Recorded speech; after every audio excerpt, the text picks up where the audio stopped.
Agora vamos lá, gente. É impressionante como eu tenho encontrado pessoas com sintomas parecidos.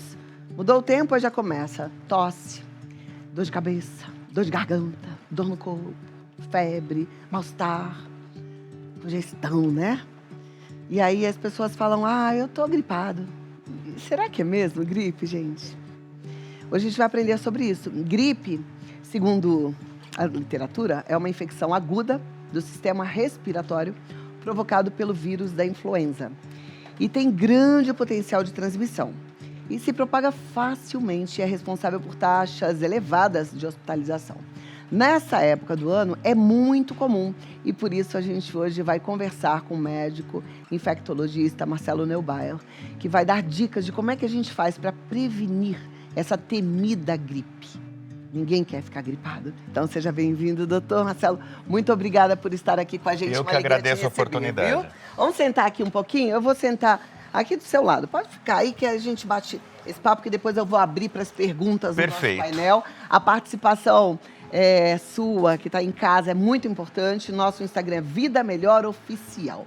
Doutor, a gente não quer ficar gripado, mas acaba ficando. Só Sim. que nem todos esses sintomas significam gripe, é isso? Olha, vamos lá. Existem dois tipos de infecção viral da via respiratória, o resfriado e a gripe. São doenças diferentes, são provocadas por vírus diferentes, inclusive. O resfriado, ele é uma doença mais localizada na via aérea alta, quer dizer, nariz, seios da face, garganta. Normalmente o paciente ele vai ter pouco mal-estar, não vai ter febre normalmente, muita coriza, dor de garganta, dificuldade para engolir, a voz fica anasalada. E é uma doença autolimitada, é uma doença, na grande maioria das vezes, benigna e autolimitada. Já a gripe, ela é uma infecção da via aérea baixa, quer dizer, uma infecção que normalmente ela pega a via aérea alta e pega também os pulmões. E ela pode se generalizar, ela pode se espalhar pelo corpo. É uma doença que, em algumas situações, pode ser muito grave, inclusive fatal. Especialmente extremos de idade, então bebês muito pequenos, pessoas muito idosas, gestantes, o influenza mata mãe e mata bebê. E normalmente começa com febre, dor no corpo, pouco espirro, pouca coriza, mais sintomas de prostração, mal-estar, falta de ar, cansaço. E na maioria dos pacientes também ele é autolimitado. Vai durar aí seus 5, 6 dias no máximo. Se não houver complicação. Se não houver complicação. É o que a gente sempre imagina e sempre deseja. Mas ouvindo o doutor falar agora, você percebeu, e eu também, que é muito mais sério do que muitas vezes a gente imagina. E fazer a prevenção é a principal ferramenta que a gente tem.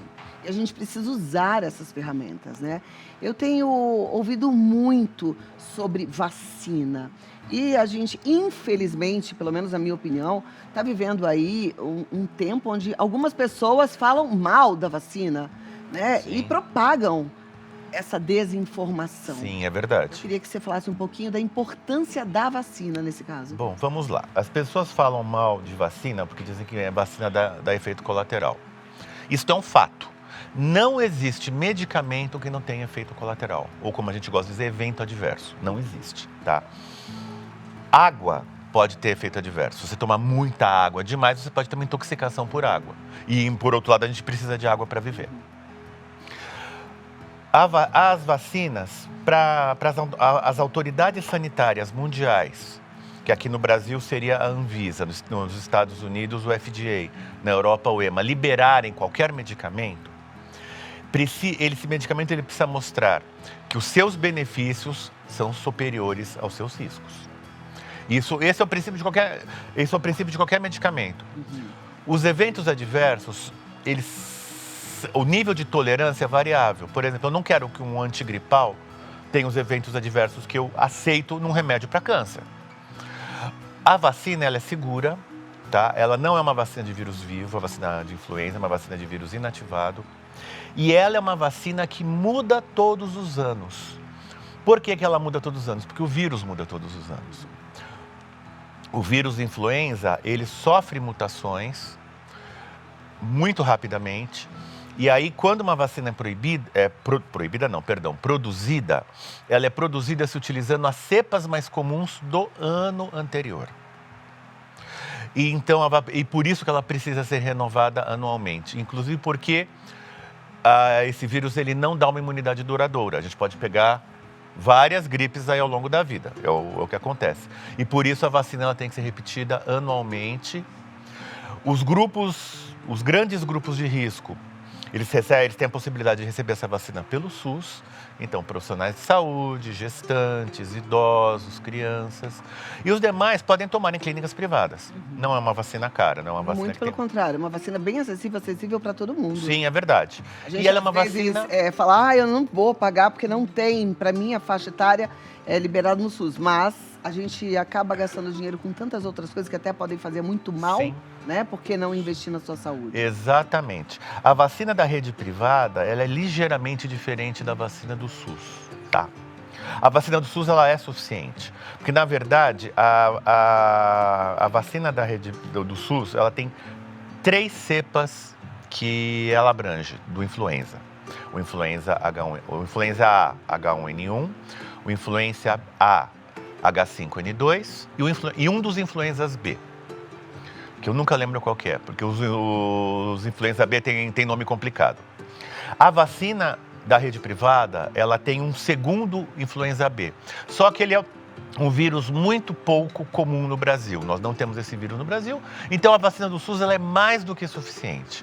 Mas para quem não tem essa possibilidade, porque o SUS ele tem suas restrições, é uma vacina acessível em clínicas privadas. E é importante que todo mundo que tem acesso ao SUS vá tomar essa vacina. Sim. E quem não tem vai se vacinar na rede privada, porque também é uma forma de proteger a população como todo. Exatamente. Né? Imagina o seguinte... Existem pessoas que não podem se vacinar, existem contraindicações à vacina, determinados problemas de saúde, uso de determinadas medicações. Isso normalmente, quando você vai tomar, você preenche um pequeno questionário informal onde se verifica isso. São poucas restrições, mas imagina, você mora numa casa com alguém que não pode receber a vacina.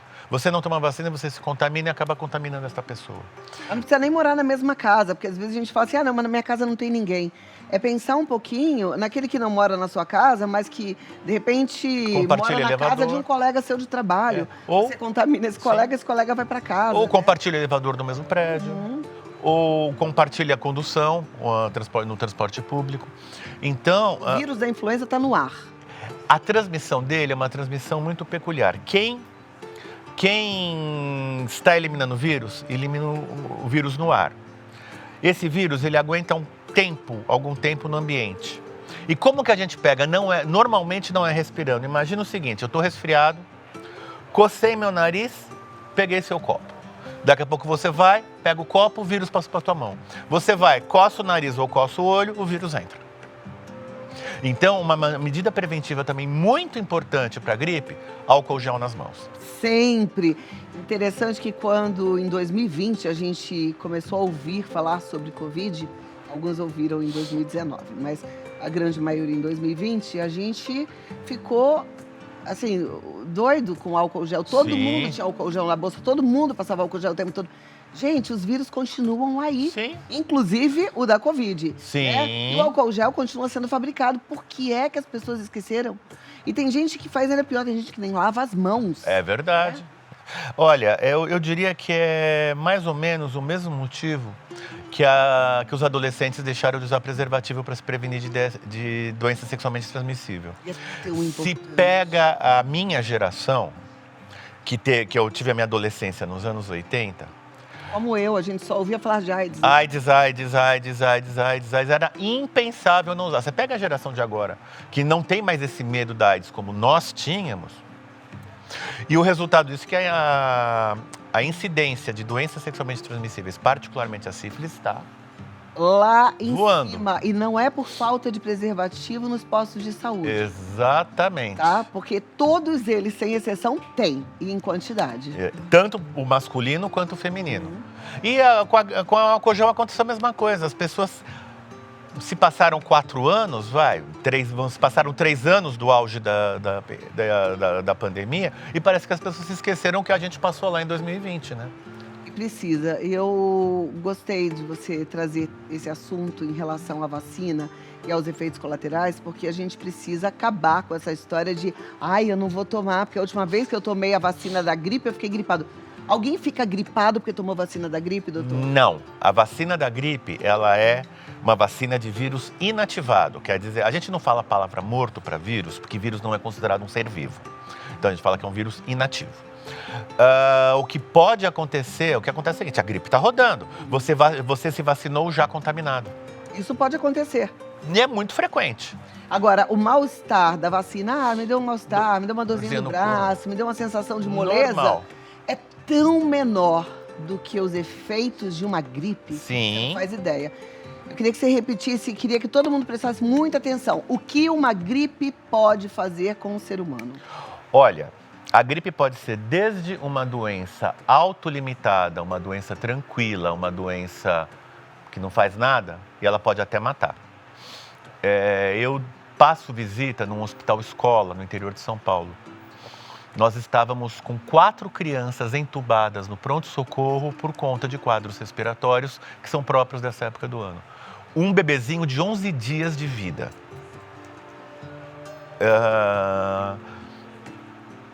E os 4 em decorrências de quadros respiratórios. Pode ser muito... Imagina o que é o estresse orgânico para um serzinho de 11 dias de vida frágil. O bebezinho não pode tomar uma vacina.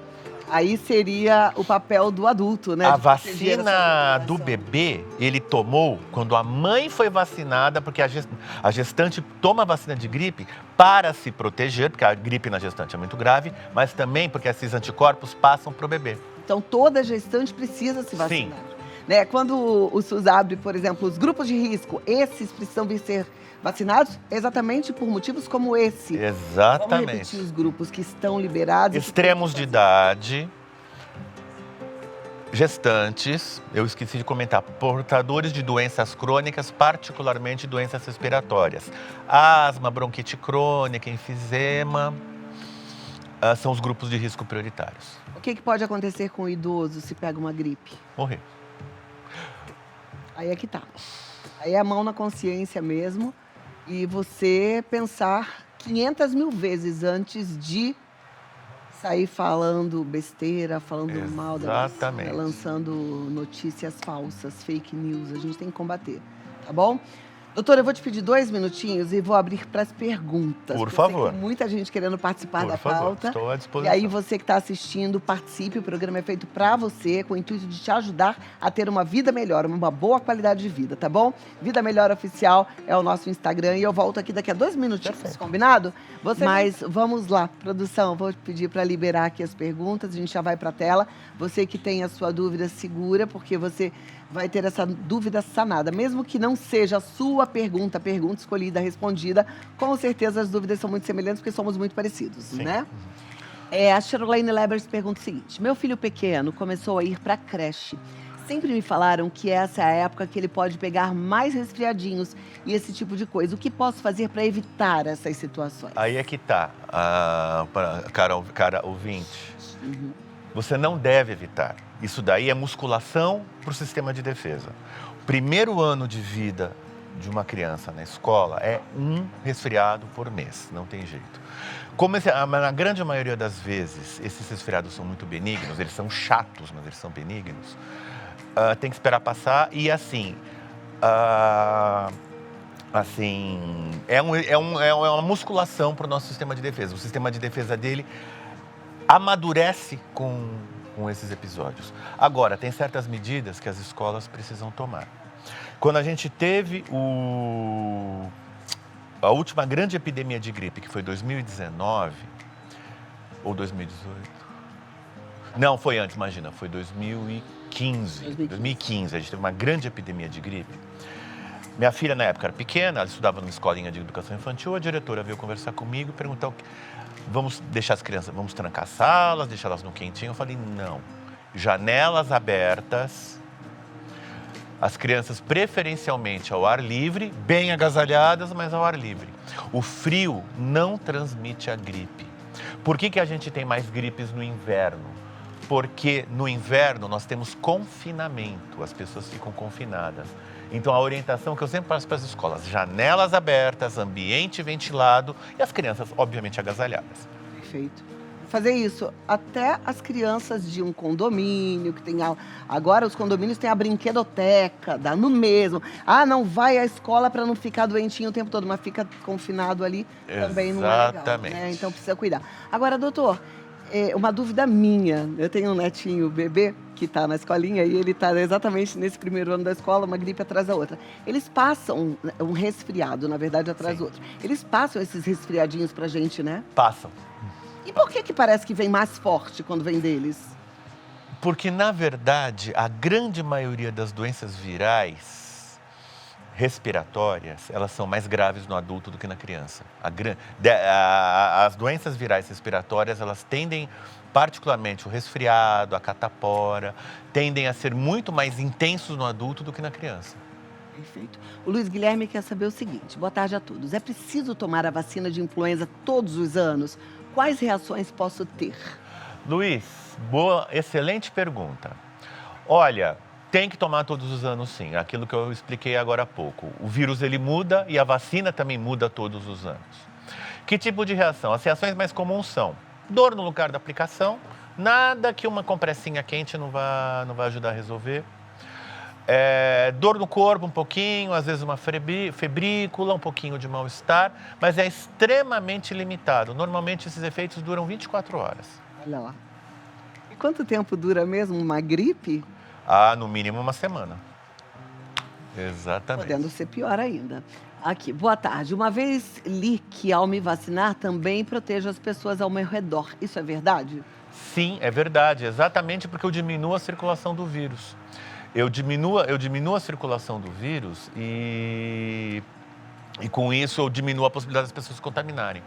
Só existe uma doença infecciosa até hoje que o mundo conseguiu erradicar. Se chama varíola. A varíola, que até os anos 70 fazia verdadeiras catástrofes, São Paulo teve epidemias de varíola gigantescas no começo do século passado, ela foi erradicada por uma campanha de vacinação maciça, onde se vacinaram, eu não me lembro exatamente a porcentagem, mas porcentagem muito relevante de pessoas no mundo inteiro. Aí o que aconteceu? O vírus, ele não encontrava pessoas suscetíveis para se disseminar, é um vírus que não sobrevive muito tempo fora de um organismo vivo, e aí a doença foi erradicada. A gente já tem aí mais de 40 anos da varíola erradicada e foi por causa disso. A gripe não é uma doença erradicável, porque o vírus muda. O vírus muda muito. A gente tem algumas doenças erradicáveis. Por exemplo, o Brasil erradicou a poliomielite. Nós só não conseguimos erradicar a poliomielite do mundo porque alguns rincões de uma direita ultra-ortodoxa norte-americana e alguns rincões muito pobres na África, a vacina não chega. Eu tenho poliomielite nessas regiões. Puxa vida. Doutor, a gente está vivendo um tempo confuso em relação aos vírus, porque a gente tem aí ainda Covid, né? Agora a gente está com um surto de dengue e os sintomas, eles são parecidos. Sim. Como é que a gente cuida no caso de não saber o que é que a gente tem? Olha, eu vou te dizer uma coisa. Eu tive um quadro viral essa semana. Hoje é o primeiro dia que eu saio de casa, que eu saio de casa. E no começo eu não sabia se era Covid, se era dengue ou se era gripe. Porque no começo as três doenças podem ser muito distintas, muito parecidas. Principalmente quando você tem febre e dor no corpo e mais nada. E eu estava com muita febre e dor no corpo, eu estava achando que era dengue a princípio, porque dor de cabeça, aquela dor de cabeça atrás dos olhos, que é muito comum na dengue, e um pouco de dor no corpo. Só que depois do segundo dia o nariz começou a reclamar. Então provavelmente foi um quadro gripal. Normalmente a dengue, ela dá muita febre, muita dor no corpo e ela pode dar alguns sintomas digestivos, pode dar náusea, pode dar vômito, pode dar diarreia. E o que a gente não pode usar se a gente estiver com dengue? Anti-inflamatórios de um modo geral e aspirina em particular. Porque eu posso precipitar a evolução para uma dengue hemorrágica. Então, no caso de suspeita de uma dessas coisas, também não pode. Porque, exatamente. Assim, não sei se é dengue, se é Covid ou se é influenza, então isso a gente vai evitar. Exatamente. Anti-inflamatório e a aspirina. A aspirina é anti-inflamatória, mas a aspirina ela tem um efeito que ela bloqueia a função de uma célula do nosso sangue chamada plaqueta. A plaqueta ela é a primeira linha de defesa de um processo de coagulação. Se eu bloqueio isso, eu posso fazer uma dengue média evoluir mais rapidamente para uma dengue hemorrágica. Então, por isso que é contraindicado. Se a pessoa tiver, por exemplo, com influenza, o que ela pode usar tudo ou ela tem que evitar algumas coisas? Olha, a influenza, não tem grandes restrições medicamentosas. Na verdade, um quadro que seja relevante. Primeiro, todo caso que tem uma suspeita de dengue precisa de avaliação médica. Tá? Precisa de avaliação médica e eu sempre recomendo para os meus pacientes. Você acha que está com dengue? Pega a sua garrafinha de água, ou de suco, ou de chá, ou de água de coco e já vai para o médico tomando. Porque na dengue, a hiperidratação melhora o prognóstico. E quando eu falo hiperidratação para valer. É do tipo meio litro por hora. Caramba! A gente está acostumado a tomar muita água, tomando 2 litros por dia, né? Eu tomo uns 5, tá? Eu bebo muita água. Eu ando com a minha garrafinha o tempo todo. Não tem contraindicação tomar tanta água assim? Para quem não tem problemas cardíacos, não. Tá, isso seria só para quem tem problemas cardíacos. Exatamente. Tá. E no caso da Covid, tem algum medicamento que a gente precisa evitar? Não. Não.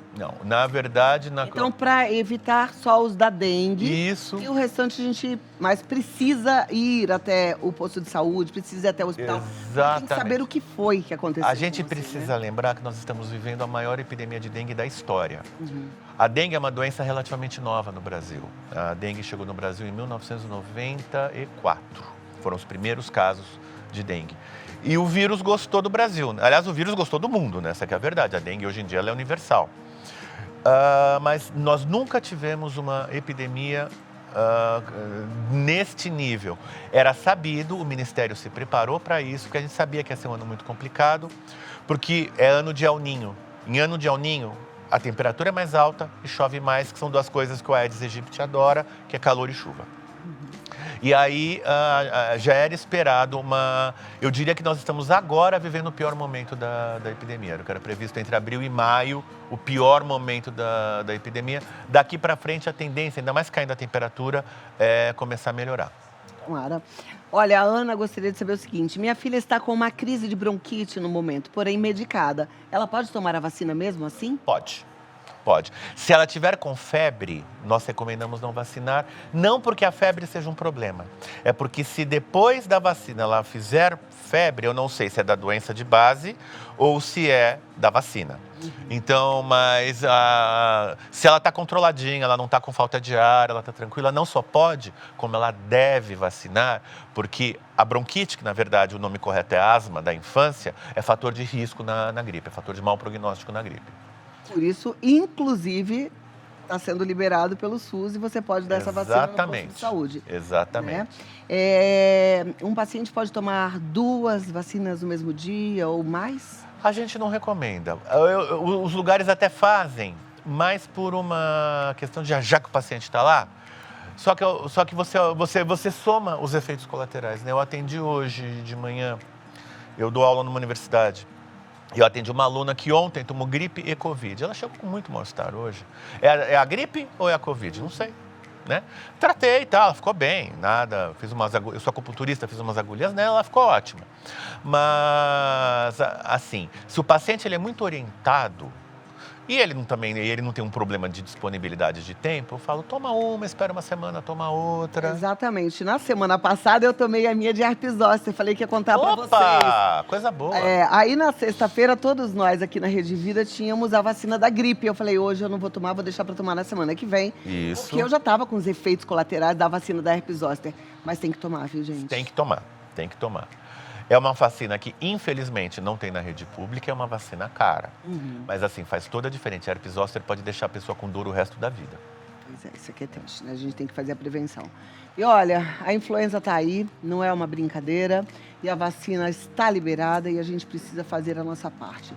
Como eu falei ainda há pouco, falando do governo federal, falando sobre a responsabilidade do Ministério da Saúde. E, de verdade, a gente precisa fazer a nossa parte. Não adianta ter vacina se você resolveu não se vacinar por conta do medinho de uma reação que dura no máximo 24 horas. Vacine-se. hoje. Quem sabe a gente se encontra no posto de saúde, não é não? Exatamente. Doutor, muito obrigada. Tem alguma consideração final? Olha, acho que você fez a principal consideração de todas, a importância da vacinação. É muito importante todos se vacinarem. E a gente não está falando só de gripe. Vão ter novas doses de Covid no futuro. Quem é adulto precisa tomar vacina de tétano de 10 em 10 anos. A pessoa idosa tem que tomar vacina da pneumonia. Então é assim, vacina é uma coisa que é para a vida toda. Não é só da criança e não é só do idoso. É para Falando em Covid, tem muita gente que está na dúvida. Será que eu ainda tenho que continuar me vacinando? Eu já tomei 3, 4 doses, 5 doses. Qual é a resposta? Sim. Eu tenho um livro de medicina de quando eu estudava, um livro antigo, portanto, né, eu já tenho quase 30 anos de formado, que é a Bíblia da Medicina Interna. O capítulo de resfriados, na primeira página do capítulo, ele traz 2 tabelas. Vírus que causam resfriado e que causam imunidade duradoura, e vírus que causam resfriados e não provocam imunidade duradoura. O primeiro vírus da lista dos que não provocam imunidade duradoura se chama coronavírus. Então é assim, a gente sabe que não é uma imunidade duradoura, ele é extremamente mutagênico, inclusive o coronavírus ele é muito mais mutagênico que o vírus da gripe. E a perspectiva que a gente tem é que ela vai virar no futuro uma vacina anual. Muito bem, vá se vacinar. Olha, doutor Marcelo Neubayer, ele está no Instagram, você pode acompanhar lá o trabalho dele, marcelo.neubayer. Falei certo? Neubauer. Neubauer. E o site é drmarceloneubauer.com.br. Muito bem, me lembrou das pinturas lindas, Bauer que chama. Bom, até a próxima oportunidade. Muito obrigada por esclarecer as dúvidas aí e alertar toda a população, viu? Eu que agradeço a oportunidade de falar com o seu Obrigada, um ótimo final de semana. Para você também. Obrigada, doutor. Agora vamos